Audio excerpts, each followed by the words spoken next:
morning again. I've been reading a book called The Gardener and the Carpenter, and it's talking about, first of all, it starts off with saying we've turned the word parent into a job, parenting. And parenting, by definition of most parenting books, is if you do this, then you'll produce this. With the idea that you're kind of a carpenter and you carve and you shape.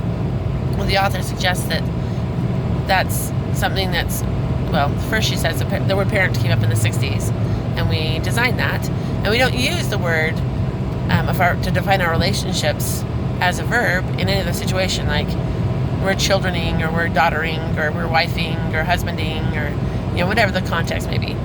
And we often hold on to these parenting methods as a promise that whatever we put into our parenting will yield a certain result.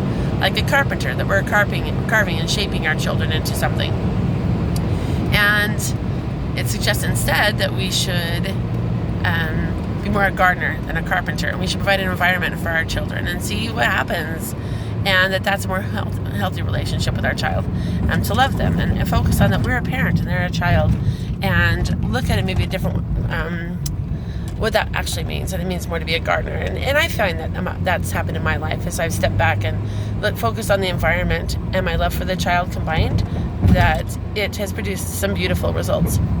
But then I also was thinking this morning, as a follow-up to that, I was thinking, as I was talking about with my kids here, I was thinking how beautiful it would be if we did that to ourselves.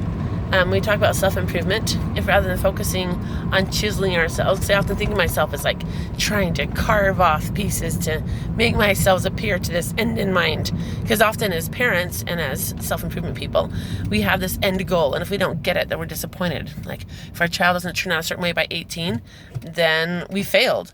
And often I think if we thought about it and we compared ourselves at 18 to what we want our children to be at 18, we also would have been failures at 18. And so we just need to be careful about that, first of all. But as we talk about ourselves, what if we, in self for ourselves, were also gardeners?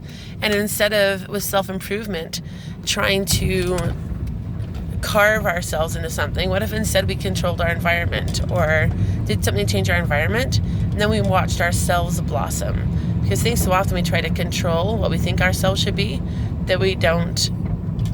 I know that it's frustrating and it's disappointing.